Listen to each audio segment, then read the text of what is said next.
Hello সবাই। আহ আমি আশা করছি যে আপনারা সবাই ভালো আছেন এবং যাই করছেন আপনারা সেফ আছেন এবং আপনাদের মেন্টাল হেলথকে আপনারা প্রায়োরিটাইজ করছেন। আচ্ছা, আসুন আজকে আমরা একটুখানি ইংলিশ রিলেটেড আরো কয়েকটা জিনিস একটু শিখে নিই। আম, আমি কিছুদিন আগে আপনাদেরকে একটা টাং টুইস্টার দিয়েছিলাম, যেটা হচ্ছে she sells sea shells on the sea floor. ঠিক আছে? আচ্ছা, এবারে সেই টাং টুইস্টারটা আমি যতবার বলবো ততবার আমার এসএইচ আর এস এর ডিফারেন্সটা ইমপ্রুভ হতে থাকবে। ঠিক আছে? She sells sea shells on the sea floor. She sells sea shells on the sea floor. She sells sea shells on the sea floor. আচ্ছা, দেখুন আমি কেন এটা চাইছি যে এই টাং টুইস্টারটা আপনারা খুব ভালো করে প্র্যাকটিস করুন। তার কারণ হচ্ছে এস আর এস এইচ এর মধ্যে যে ডিফারেন্সটা, সেটা কিন্তু ইংলিশের ক্ষেত্রে সাংঘাতিক একটা প্রবলেম হয়ে দাঁড়ায়। ঠিক আছে?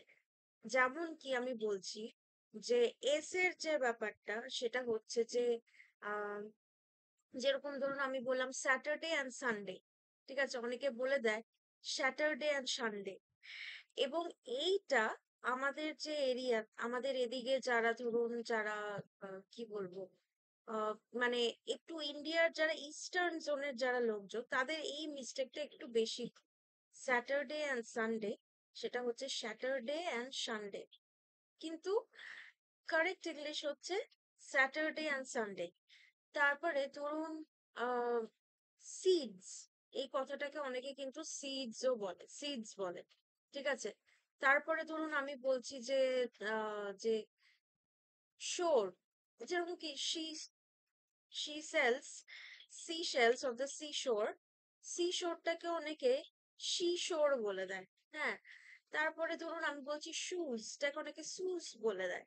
সে দেখুন সুজ কথাটা কিন্তু একটা আলাদা একটা ওয়ার্ড। হ্যাঁ। এবারে আপনাদেরকে আস্তে আস্তে এই প্রনাউন্সিয়েশন গুলো প্র্যাকটিস করতে হবে।